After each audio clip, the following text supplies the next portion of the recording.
ನಮಸ್ಕಾರ. ಹವ್ಯಕ ಪಾಕಶಾಲೆಗೆ ಮತ್ತೊಮ್ಮೆ ನಿಮಗೆ ಆತ್ಮೀಯವಾದಂತಹ ಸ್ವಾಗತ. ಇವತ್ತೊಂದು ಆಲೂ ಬೆಂಡೆಕಾಯಿ ಮಸಾಲ ಫ್ರೈಯನ್ನು ಮಾಡಿ ತೋರಿಸ್ತಾ ಇದ್ದೀನಿ. ಇದನ್ನು ನೀವು ಊಟದ ಜೊತೆಗೆ ಕಾಂಬಿನೇಷನ್ ಆಗಿ ಬಳಕೆ ಮಾಡ್ಕೊಳ್ಬೋದು. ಬರೀ ಊಟದ ಜೊತೆಗಿಂತನೂ ಅಲ್ಲ, ಚಪಾತಿ, ರೊಟ್ಟಿ ಇವೆಲ್ಲದರ ಜೊತೆಗೆ ಕೂಡ ಸೂಪರ್ ಆದಂತಹ ಕಾಂಬಿನೇಷನ್ ಆಗಿರುತ್ತೆ. ಎಲ್ಲ ರೀತಿಯಾದಂತಹ ಮಸಾಲೆ ಪದಾರ್ಥಗಳನ್ನು ಹಾಕಿ ಮಾಡಿರೋದ್ರಿಂದ ತಿನ್ನೋದಕ್ಕೂ ಹಾಗೆಯೇ ತುಂಬ ಟೇಸ್ಟಿಯಾಗಿರುತ್ತೆ ಫ್ರೆಂಡ್ಸ್. ನೀವು ಕೂಡ ಮನೆಯಲ್ಲಿ ಇದನ್ನು ಮಾಡಿ ನೋಡಿ ಎಂಜಾಯ್ ಮಾಡಿ ಅಂತ ಹೇಳ್ತಾ ಇವತ್ತಿನ ವಿಡಿಯೋವನ್ನು ಸ್ಟಾರ್ಟ್ ಮಾಡೋಣ. ಇಲ್ಲಿ ನಾನು ಮೊದಲಿಗೆ ತೋರಿಸ್ತಾ ಇರುವಂಥದ್ದು ತರಕಾರಿಗಳು. ಒಂದು ಕ್ಯಾಪ್ಸಿಕಮ್ ತೊಗೊಂಡಿದ್ದೀನಿ, ಆಮೇಲೆ 4 ಮೀಡಿಯಮ್ ಸೈಜಿನ ಆಲೂಗೆಡ್ಡೆಯನ್ನು ತಗೊಳ್ಬೇಕು. ಮತ್ತು ಬೆಂಡೆಕಾಯನ್ನು ನೋಡಿ ಚೆನ್ನಾಗಿ ತೊಳ್ಕೊಂಡು ಪ್ರತಿಯೊಂದು ತರಕಾರಿಗಳನ್ನು ಕೂಡ ಬೆಂಡೆಕಾಯನ್ನು ನೋಡಿ ಈ ಥರ ಕಟ್ ಮಾಡ್ಕೊಂಡಿದ್ದೀನಿ. ಒಂದು ಬೆಂಡೆಕಾಯನ್ನು 3 ಭಾಗವಾಗಿ ಕಟ್ ಮಾಡಿಕೊಂಡ್ರೆ ಸಾಕಾಗುತ್ತೆ. ಇನ್ನು ಆಲೂಗೆಡ್ಡೆಯನ್ನು ಹೆಚ್ಚುವಂತಹ ರೀತಿಯನ್ನು ತೋರಿಸ್ತೀನಿ ನೋಡಿ. ಇಷ್ಟು ದಪ್ಪಕ್ಕಾಗಿ ಬರಬೇಕಿದು. ತೀರ ತೆಳ್ಳಗೆ ಹೆಚ್ಚೋದಕ್ಕೆ ಹೋಗ್ಬೇಡಿ. ಸ್ವಲ್ಪ ದಪ್ಪಕ್ಕಿದ್ರೇ ನಮಗೆ ನೋಡೋದಕ್ಕೂ ಚೆನ್ನಾಗಿರುತ್ತೆ, ತಿನ್ನೋದಕ್ಕೂ ಒಳ್ಳೆಯದಾಗಿರುತ್ತೆ. ಇದರ ಸಿಪ್ಪೆಯನ್ನೆಲ್ಲ ತೆಗೆಯೋದಕ್ಕೆ ಹೋಗಬೇಡಿ, ಹೀಗೇ ಹೆಚ್ಕೊಂಡು ಹಾಕ್ಕೊಳ್ಳೋದು. ಅದರ ಜೊತೆಗೇ ಈಗ ಒಂದು ಕ್ಯಾಪ್ಸಿಕಮ್ಮನ್ನು ಸಹ ನೋಡಿ ಈ ಥರ ನಾವು ಆಲೂಗೆಡ್ಡೆ ಹೆಚ್ಚಿರುವ ರೀತಿಯಲ್ಲಿ ಹೆಚ್ಕೊಂಡಿದ್ದೀನಿ. ಇನ್ನು ಸ್ಟವ್ ಮೇಲೆ ಒಂದು ಬಾಣಲಿಯನ್ನು ಇಟ್ಕೊಂಡಿದ್ದೀನಿ. ಅದಕ್ಕೆ ಈಗ 3 ಟೇಬಲ್ ಚಮಚ ಆಗುವಷ್ಟು ಎಣ್ಣೆಯನ್ನು ಹಾಕ್ಕೊಳ್ಬೇಕಾಗತ್ತೆ. ಅಂದರೆ ಇದು ಎಣ್ಣೆಯಲ್ಲೇ ಬೇಯಬೇಕು, ಅದಕ್ಕಾಗಿ ಒಂದು ಸ್ವಲ್ಪ ಎಣ್ಣೆ ಜಾಸ್ತಿ ಹಿಡಿಸುತ್ತೆ. ಈಗ ಹೆಚ್ಚಿರುವಂತಹ ಆಲೂಗೆಡ್ಡೆ ಮತ್ತು ಕ್ಯಾಪ್ಸಿಕಮನ್ನು ಒಟ್ಟಿಗೆ ಹಾಕಿ ಬೇಯಿಸ್ಕೊಳ್ಳೋಣ. ತುಂಬ ಸಿಮ್ಮಲ್ಲೇ ಇಟ್ಟು ಬೇಯಿಸ್ಕೊಳ್ಬೇಕು. ಆಗಾಗ ನೋಡಿ ಈ ಥರ ಮೇಲ್ಮೇಲೆ ಹಾರಿಸಿ ಇದನ್ನು ಬೇಯಿಸ್ಕೊಳ್ಳಿ, ಆವಾಗ ಚೆನ್ನಾಗಿ ಬೇಯುತ್ತೆ ಎಣ್ಣೆಯಲ್ಲೇ. ನಂತರ ಈಗ ಇನ್ನೊಂದು ಕಡೆ ಸ್ಟವ್ವಲ್ಲಿ ಇನ್ನೊಂದು ದಪ್ಪ ತಳ ಇರುವಂತಹ ಬಾಣಲಿಯನ್ನು ತಗೊಂಡು ಅದಕ್ಕೆ 2 ಟೇಬಲ್ ಚಮಚ ಆಗುವಷ್ಟು ಕೊಬ್ಬರಿ ಎಣ್ಣೆಯನ್ನು ಹಾಕ್ಕೊಂಡು ಇನ್ನೀಗ ಒಗ್ಗರಣೆಯನ್ನು ಮಾಡ್ಕೊಳ್ಳೋಣ. ಇಲ್ಲೀಗ 1 ಚಮಚ ಆಗುವಷ್ಟು ಜೀರಿಗೆಯನ್ನು ಹಾಕ್ಕೊಳ್ತಾ ಇದ್ದೀನಿ ಮತ್ತು ಒಂದು ಸ್ವಲ್ಪ ಅಜ್ವೈನನ್ನು ಹಾಕ್ಕೊಳ್ಬೇಕು. ಇವೆರಡನ್ನು ಸಹ ಚೆನ್ನಾಗಿ ಚಟಪಟ ಹೇಳುವವರೆಗೆ ಹುರ್ಕೊಳ್ಬೇಕು. ಮತ್ತು ಇದಕ್ಕೆ ಸ್ವಲ್ಪ ಇಂಗನ್ನು ಹಾಕ್ಕೊಳ್ತಾ ಇದ್ದೀನಿ, ಪುಡಿ ಇಂಗು. ಇವಿಷ್ಟು 3 ಹಾಕಿ ಆದ ನಂತರ ಸ್ವಲ್ಪ ಅದು ಹುರಿದಂಗೆ ಆಗಬೇಕು. ನಂತರ ಒಂದು ಮೀಡಿಯಮ್ ಸೈಜಿನ ಈರುಳ್ಳಿಯನ್ನು ಉದ್ದುದ್ದಕ್ಕೆ ಕಟ್ ಮಾಡಿಕೊಂಡು ಹಾಕ್ಕೊಂಡಿದ್ದೀನಿ. ಅದು ಚೆನ್ನಾಗಿ ಬಾಡಿಸ್ಕೊಳ್ಳೋಣ. ಈಗ ಹಸಿ ವಾಸನೆ ಎಲ್ಲ ಹೋಗೋ ತನಕ ಹುರ್ಕೊಳ್ಬೇಕು ಇದನ್ನು ಸಹ. ಈಗ ನೋಡಿ 1 ರಿಂದ 2 ನಿಮಿಷಗಳ ಕಾಲ ಲೋ ಫ್ಲೇಮಲ್ಲೇ ಇಟ್ಟು ಹುರ್ಕೊಂಡಿದ್ದೀನಿ.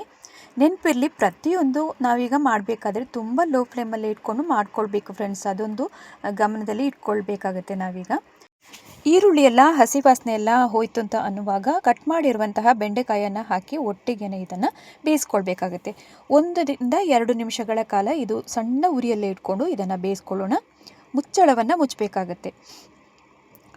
ಈಗ ಮುಚ್ಚಳವನ್ನು ಮುಚ್ಚಿ ಇದು ನೋಡಿ 1 ನಿಮಿಷದಿಂದ 2 ನಿಮಿಷಗಳ ಕಾಲ ಬೆಂದಾದ ನಂತರ ನಾನೀಗ ತೋರಿಸ್ತಾ ಇದ್ದೀನಿ. ಸಾಮಾನ್ಯ 3/4 ಅಂಶ ಇದು ಬೆಂದಿರುತ್ತೆ. ಈ ಹಂತದಲ್ಲಿ ನಾವೀಗ ಇನ್ನೊಂದು ಸ್ಟವಲ್ಲಿ ಆಲೂಗೆಡ್ಡೆ ಮತ್ತು ಕ್ಯಾಪ್ಸಿಕಮನ್ನು ಫ್ರೈ ಮಾಡ್ತಾ ಇರ್ತೀವಲ್ಲ, ಅದು ಸಹ ಅಷ್ಟೇ 3/4 ಅಂಶ ಬೆಂದಿರುತ್ತೆ. ಅದನ್ನು ಈಗ ಹಾಕ್ಕೊಳ್ತಾ ಇದ್ದೀನಿ. ನೋಡಿ, ಈ ಥರ ಆಲೂಗೆಡ್ಡೆ ಮತ್ತು ಕ್ಯಾಪ್ಸಿಕಮನ್ನು ನೀವು ಫ್ರೈ ಮಾಡಿ ಬೇರೆಯೇ ಫ್ರೈ ಮಾಡಿ ಹಾಕ್ಕೊಳ್ಳಿ. ಅದರ ಟೇಸ್ಟ್ ಅಂತೂ ಅಲ್ಟಿಮೇಟ್ ಆಗಿ ಬರುತ್ತೆ. ಆಲೂ ಫ್ರೈಯನ್ನು ನಾವು ಯಾವತ್ತು ಸ್ವಲ್ಪ ಎಣ್ಣೆಯಲ್ಲಿ ಫ್ರೈ ಮಾಡಿದರೆ ಅದರ ಟೇಸ್ಟ್ ಅಂತೂ ಅಷ್ಟು ರುಚಿಯಾಗಿರುತ್ತೆ. ಈಗ ಸ್ವಲ್ಪ ಇದಕ್ಕೆ ಮಸಾಲೆಗಳನ್ನೆಲ್ಲ ಆ್ಯಡ್ ಮಾಡ್ಕೊಳ್ಳೋಣ. ಇಲ್ಲಿ ರುಚಿಗೆ ತಕ್ಕಷ್ಟು ಉಪ್ಪನ್ನು ಈಗ ಹಾಕ್ಕೊಂಡಿದ್ದೀನಿ. ಸ್ವಲ್ಪ ಅರಿಶಿಣವನ್ನು ಹಾಕ್ಕೊಳ್ಬೇಕು, 1/4 ಚಮಚ ಅಷ್ಟು. ನಂತರ ಇದಕ್ಕೆ ಸ್ವಲ್ಪ ಕೊತ್ತಂಬರಿ ಪುಡಿ, 1 ಚಮಚ ಕೊತ್ತಂಬರಿ ಪುಡಿ, 1 ಚಮಚ ಆಗುವಷ್ಟು ಜೀರಾ ಪೌಡರ್, ಮತ್ತೊಂದು ಸ್ವಲ್ಪ ಗರಂ ಮಸಾಲವನ್ನು ಇಲ್ಲಿ ಆ್ಯಡ್ ಮಾಡ್ಕೊಂಡಿದ್ದೀನಿ. ಇನ್ನು ಚಿಲ್ಲಿ ಫ್ಲೆಕ್ಸನ್ನು ಹಾಕ್ಕೊಂಡು ಒಮ್ಮೆ ಮಿಕ್ಸ್ ಮಾಡ್ಕೊಳ್ಳೋಣ. ಮತ್ತು ಈಗ ರೆಡ್ ಚಿಲ್ಲಿ ಪೌಡರನ್ನು ಮತ್ತೆ ಹಾಕ್ಕೊಂಡಿದ್ದೀನಿ. ಇನ್ನು ರೆಡ್ ಚಿಲ್ಲಿ ಪೌಡರನ್ನು ನೀವು ಖಾರಕ್ಕೆ ತಕ್ಕಂಗೆ ಇದಕ್ಕೆ ಬಳಕೆ ಮಾಡ್ಕೊಳ್ಬಹುದು. ಇವಿಷ್ಟನ್ನು ಹಾಕಿ ಆದ ನಂತರ ಸರಿಯಾಗಿ ಒಮ್ಮೆ ಮಿಕ್ಸ್ ಮಾಡಿ ಮುಚ್ಚಳವನ್ನು ಮುಚ್ಚಿ ಒಂದು 5 ನಿಮಿಷ ಆದರೂ ಕಮ್ಮಿ ಉರಿಯಲ್ಲಿಟ್ಕೊಂಡು ಬೇಯಿಸ್ಕೊಳ್ಬೇಕಾಗುತ್ತೆ. ಅಂದರೆ ಇದಕ್ಕೆ ದಪ್ಪ ತಳ ಇರುವಂತಹ ಬಾಣಲಿಯನ್ನು ಕಂಪಲ್ಸರಿಯಾಗಿ ಯೂಸ್ ಮಾಡ್ಕೊಳ್ಳಿ. ನಾವೀಗ ಎಲ್ಲ ನೀರನ್ನೆಲ್ಲ ಏನು ಹಾಕದೆ ಎಣ್ಣೆಯಲ್ಲೇ ಫ್ರೈ ಮಾಡುವಂತಹ ಉದ್ದೇಶದಿಂದ ದಪ್ಪ ತಳ ಇರುವಂತಹ ಬಾಣಲಿ ಬಹಳನೇ ಇಂಪಾರ್ಟೆಂಟ್ ಆಗಿರುತ್ತೆ. ಈಗ ಮುಚ್ಚಳವನ್ನು ಮುಚ್ಚಿ 5 ನಿಮಿಷ ಬೆಂದಾದ ನಂತರ ತೆಗೆದು ತೋರಿಸ್ತಾ ಇದ್ದೀನಿ ನೋಡಿ. ಆಲ್ಮೋಸ್ಟ್ ಚೆನ್ನಾಗಿ ಬೆಂದಿರುತ್ತೆ ಇದು. ಒಮ್ಮೆ ನೀವು ಚೆಕ್ ಮಾಡ್ಕೊಳ್ಳಿ. ಇದು ಬರೀ ಅನ್ನಕ್ಕೆ ಅಂತನೂ ಅಲ್ಲ, ರೊಟ್ಟಿ ಚಪಾತಿ ಜೊತೆಗಂತೂ ಅಲ್ಟಿಮೇಟ್ ಆದಂತಹ ಟೇಸ್ಟ್ ಕೊಡುತ್ತೆ ಅಂತ ಹೇಳ್ಬೋದು. ಮಕ್ಕಳಿಂದ ಹಿಡಿದು ದೊಡ್ಡವರೆಲ್ಲರೂ ಇಷ್ಟಪಡುವಂತಹ ಈ ಒಂದು ಆಲೂ ಬೆಂಡೆ ಫ್ರೈಯನ್ನು ನೀವು ಸಹ ಮನೆಯಲ್ಲಿ ಮಾಡಿ ನೋಡಿ ಎಂಜಾಯ್ ಮಾಡಿ ಅಂತ ಹೇಳ್ತಾ ಇದ್ದೀನಿ. ನೋಡಿ, ನಾನೀಗ ಚಾಕುವಲ್ಲಿ ಚುಚ್ಚಿ ತೋರಿಸ್ತಾ ಇದ್ದೇನೆ ನೋಡಿ ಯಾವ ಥರ ಬೆಂದಿದೆ ಅಂತ. ಇನ್ನು ಈಗ ಇದಕ್ಕೆ ಕೊನೆಯದಾಗಿ ಸಣ್ಣದಾಗಿ ಹೆಚ್ಚಿರುವಂತಹ ಕೊತ್ತಂಬರಿ ಸೊಪ್ಪನ್ನು ಉದುರಿಸಿದ್ರೆ ಸೂಪರ್ ಆಗಿರುವಂತಹ ಬೆಂಡೆಕಾಯಿ ಆಲೂ ಫ್ರೈ ಕೂಡ ರೆಡಿಯಾಗಿರುತ್ತೆ. ಇನ್ನು ಮಕ್ಕಳಿಗೆ ಟಿಫಿನ್ ಬಾಕ್ಸಿಗೆ ಅಥವಾ ಲಂಚ್ ಬಾಕ್ಸಿಗೆಲ್ಲ ಊಟದ ಜೊತೆಗೆ ನೀವು ಹಾಕ್ಕೊಡಿ, ಚಪಾತಿಗೂ ಯಾವುದಕ್ಕೆ ಬೇಕಾದರೂ ಹಾಕ್ಕೊಡಿ, ಅಷ್ಟೇ ಇಷ್ಟಪಟ್ಟು ತಿಂತಿರ್ತಾರೆ. ಖಾರವನ್ನು ನಿಮಗೆ ಅನುಗುಣವಾಗಿ ಮಕ್ಕಳು ಕಡಿಮೆ ತಿಂತಾರೆ ಅಂತಂದರೆ ತುಂಬ ಕಮ್ಮಿ ಕೂಡ ಹಾಕ್ಕೊಳ್ಬೋದು. ನೋಡಿದ್ರಲ್ವಾ ಎಷ್ಟು ಸೂಪರಾಗಿ ಬೆಂಡೆಕಾಯಿ ಆಲೂ ಫ್ರೈಯನ್ನು ಮನೆಯಲ್ಲಿ ಹೇಗೆ ಮಾಡೋದು ಅಂತ. ಇವತ್ತಿನ ಈ ರೆಸಿಪಿ ನಿಮಗೆ ಇಷ್ಟ ಆಗಿದ್ದಲ್ಲಿ ಚಾನಲನ್ನು ಹೊಸಬ್ರು ನೋಡ್ತಿದ್ರೆ ದಯವಿಟ್ಟು ಸಬ್ಸ್ಕ್ರೈಬ್ ಮಾಡ್ಕೊಳ್ಳೋದನ್ನು ಮರಿಬೇಡಿ. ಹಾಗೆಯೇ ನಿಮ್ಮ ಅನಿಸಿಕೆ ಅಭಿಪ್ರಾಯಗಳನ್ನು ಕೂಡ ಕಮೆಂಟ್ ಬಾಕ್ಸಲ್ಲಿ ತಿಳಿಸೋದನ್ನು ಮರಿಬೇಡಿ.